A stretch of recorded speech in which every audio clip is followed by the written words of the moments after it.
જય હિન્દ દર્શક મિત્રો, હું જમીલ પઠાણ. આપ જોઈ રહ્યા છો તીર સમાચાર. વાત કરીશું છોટાઉદેપુર જિલ્લાની 139 એટલે કે સંખેડા વિધાનસભા બેઠકના નૂતન વર્ષ સ્નેહ મિલન સમારોહની. દિવાળી બાદ શરૂ થયેલ નવા વર્ષમાં ભાજપ દ્વારા રાજ્યની તમામ વિધાનસભા બેઠક દીઠ સ્નેહ મિલન સમારોહના આયોજન થયા છે, જેમાં છેલ્લે રાજ્યના છેવાડાના આદિવાસી વિસ્તાર એવા છોટાઉદેપુર જિલ્લાની 137 છોટાઉદેપુર અને 138 પાવીજેતપુરનો સ્નેહ મિલન કાર્યક્રમ યોજાઈ ગયા. ત્યારબાદ ગઈકાલે 139 સંખેડા બેઠકનો બાકી હતો, જેનું નસવાડી માર્કેટ યાર્ડમાં ભવ્ય આયોજન કરવામાં આવ્યું હતું, જેમાં સંખેડા વિધાનસભાના વિશાળ મત વિસ્તારના સંખેડા, બોડેલી અને નસવાડી તાલુકાના તમામ ગામડાઓમાંથી ભારતીય જનતા પાર્ટીના કાર્યકરો ઉમટ્યા હતા. જિલ્લાની ત્રણેય વિધાનસભામાં શક્તિ પ્રદર્શનની જાણે હોડ લાગી હોય તેમ લાગી રહ્યું હતું.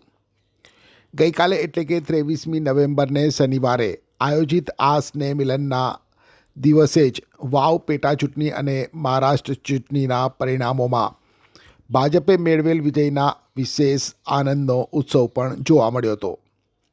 કાર્યક્રમ સ્થળ સુધી સાંસદ જસુભાઈ રાઠવા, ધારાસભ્ય અભયસિંહ તડવી, જિલ્લા ભાજપ પ્રમુખ ઉપેન્દ્ર રાઠવા, બરોડા ડેરીના ઉપપ્રમુખ ગણપતસિંહ સોલંકી, જિલ્લા મહામંત્રી ડીએ પરમાર, જિલ્લા પંચાયત પ્રમુખ મલકાબેન પટેલ સહિતના નેતાઓ ઢોલ થાળીના તાલે ટીમલી નાચતા કૂદતા સ્થળ સુધી પહોંચ્યા હતા અને ઉપસ્થિત કાર્યકરો ઉપર પુષ્પ વરસાવી કાર્યકરોનું સ્વાગત સન્માન કર્યું હતું.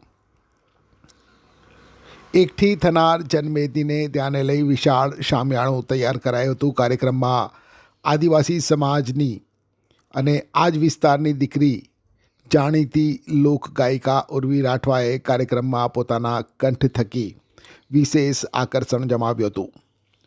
સાંસદ, ધારાસભ્ય, જિલ્લા પ્રમુખ અને બરોડા ડેરીના ઉપપ્રમુખે મંચ ઉપરથી કાર્યકરોને સંબોધિત કર્યા હતા, જેમાં ધારાસભ્ય અભયસિંહ તડવીએ પોતાના સંબોધનમાં જણાવ્યું હતું કે તેમણે પોતાના મત વિસ્તારમાં એટલા બધા વિકાસના કામો મંજૂર કરાવ્યા છે કે ખાતમુહૂર્ત માટે કોથળા ભરીને નારિયેળ લાવવા પડશે.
છોટાઉદેપુર સહિત રાજ્ય, દેશ અને દુનિયાના સમાચાર જોવા માટે સબસ્ક્રાઇબ કરો તીર સમાચાર અને બેલ આઇકોન જરૂર દબાવો.